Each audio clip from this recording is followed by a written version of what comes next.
यंत्रमानव होतं बरं का. आणि ही स्पर्धा त्या यंत्रमानवानं जिंकली. नवे त्या यंत्रमानवाचं नाव होतं IPM संगणक प्रणाली. हे नाव त्या रोबोटचं होतं. आणि म्हणजे मला आता मंडळी असा प्रश्न पडतोय की खरंच हे रोबोट माणसालाच नष्ट करतं की काय.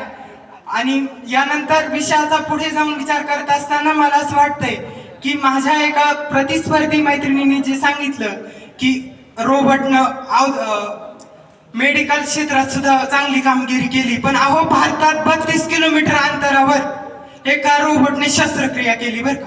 पण जर ही 32 किलोमीटर अंतरावर रोबोटने शस्त्रक्रिया केली, यात जर हीच पुरवठा खंडित झाला असता तर होणाऱ्या त्या रुग्णाच्या मृत्यूला सांगा कोण जबाबदार राहिलं असतं. याही पुढे जाऊन मला असं वाटतं की ज्या ताईने एक सांगितलं डुक्कर, त्याला वराह म्हणतात ताई. आमच्याकडे वराह पालन म्हणतात, जी डुकराची जी शेती केली जाते सर. तर आमच्या माया गावात 1760 डुकर. आता कोणाला चिपा लावत बसू. याही पुढे जाऊन विचार करताना मला असं वाटतंय की सरकार आज आम्हाला पीक विमा नोंदवण्यासाठी AI चा वापर करायला लावते. आता माझ्या घरचे मला म्हणतात, मी जरा कम्प्युटर सायन्सला आहे ना, मग हुशार आहे ना साहेब, आपली तेवढी पीक विमा नोंदवून द्या. मग मी विचारतो तात्या कोणतं पीक नोंदवायचं. वावरात सोयाबीन. ते मला म्हणतात द्राक्ष बाग नोंदव. म्हटलं का, तर मला कर्ज जास्त भेटतंय.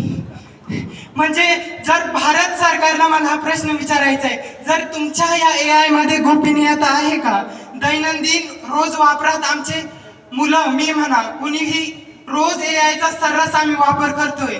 म्हणजे आयत्या पिठावर रेघोटा ओढण्याची ही सवय आम्हाला लागली. नवे AI ने इतकं हे केलं सर. माझा एक मित्र होता, कॉलेजमध्ये डेट चालू होते, त्या पोरी म्हणे दादा काढ तुझ्यासोबत फोटो, दादा काढ तुझ्यासोबत फोटो. आणि ते AI ने कुठल्या त्या पोरींनी व्हायरल केले ऍपला जे असतात. आणि आता त्याचं लग्नच जमाना. आता काय सांगू. याही पुढे जाऊन विचार करताना मला असं वाटतं की जर गाडीचा एखादा अपघात झाला, कृत्रिम बुद्धिमत्ताने बनवलेल्या एखाद्या गाडीचा जर अपघात झाला, तर ही कृत्रिम बुद्धिमत्ता त्याला जबाबदार असेल का. आणि साक्षीदाराच्या पिंजऱ्यात तुमची कृत्रिम बुद्धिमत्ता उभी राहील का. हा प्रश्न माझ्या प्रतिस्पर्धी मित्रांना विचारावासा वाटतोय.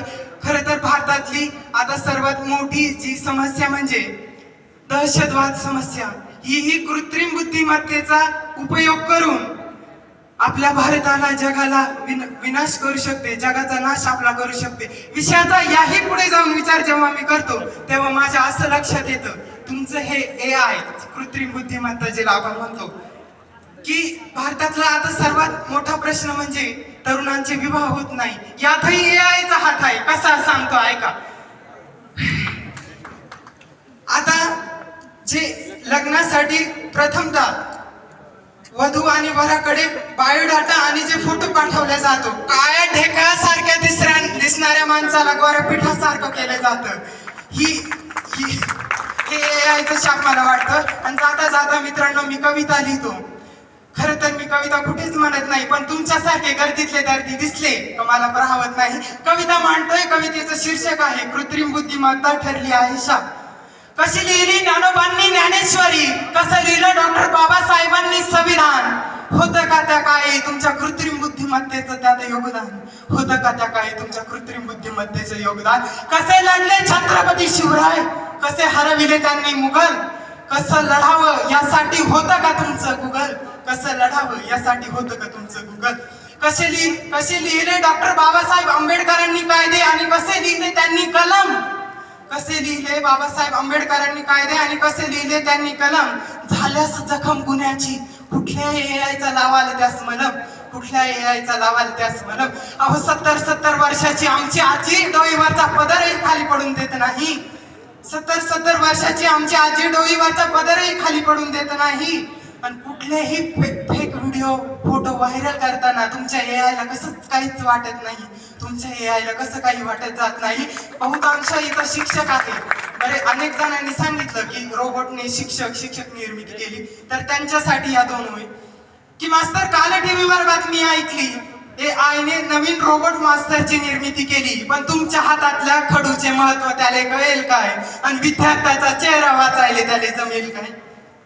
काही रोबोट येतील मास्तर असे गंजून जातील. कैक रोबोट येतील मास्तर असे गंजून गंजून जातील आणि तुमची शिकवण्याची पद्धत मात्र बघतच राहतील. तुमची शिकवण्याची पद्धत मात्र बघतच राहतील. धन्यवाद.